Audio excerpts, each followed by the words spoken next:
নাহমাদুহু ওয়া নুসাল্লি আলা রাসূলিহিল কারীম, আম্মা বাদ। সম্মানিত দর্শক, কাছে এবং দূরে যে যেখান থেকে দেখছি, আমাদের মাদ্রাসা ফাতিমাতুজ জাহরা রাদিয়াল্লাহু তাআলা আনহা এবং মারকাজুল ফুরকান ইন্টারন্যাশনাল মাদ্রাসা পূর্ব রসুলপুর ৮ নং রোড, রনি মার্কেটের পূর্ব দিকে, কামরাঙ্গীরচর, ঢাকা এর দাওয়াতি স্টুডিও থেকে।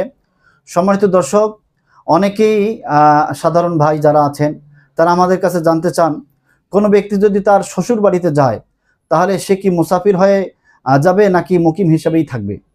আসলে মুসাফির এবং মুকিম হওয়ার মাসআলার ক্ষেত্রে কিছু বিষয় আছে, যে মুসাফিরের জন্য নির্দিষ্ট একটা সময় আছে, অর্থাৎ 15 দিনের কমে হলে মুসাফির, আর যদি 15 দিন বা তার চেয়ে বেশি সময় থাকার নিয়ত করে এবং সফরের দূরত্ব থাকে তাহলে সে মুকিম হয়ে যাবে।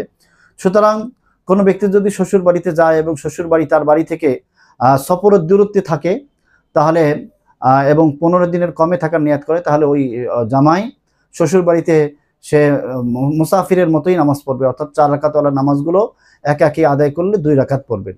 আর যদি 15 দিন বা তার চেয়ে বেশি থাকার নিয়ত করেন তাহলে সে জামাই জামাতের সাথে নামাজ আদায় করলে কসর পড়বেন। এটাই হলো 15 দিনের বেশি থাকার নিয়ত করলে তখন মুকিম হয়ে যাবেন, মুকিম হিসেবে নামাজ আদায় করবেন। তবে কোনো জামাই যদি শ্বশুর বাড়িতে স্থায়ীভাবে থাকেন, অর্থাৎ তার স্ত্রী সহ শ্বশুর বাড়িতে স্থায়ীভাবে থাকতেছেন, তাহলে উনি মুকিম হিসাবে গণ্য হবেন। উনি শ্বশুর বাড়িতে গেলেও সেখানে উনি মুকিম থাকবেন এবং মুকিমের মতো 4 রাকাত নামাজ 4 রাকাতেই পড়বেন, একাকি পড়ুক আর জামাতের সাথে পড়ুক। আশা করি সকলে মাসআলাটি বুঝতে পেরেছি।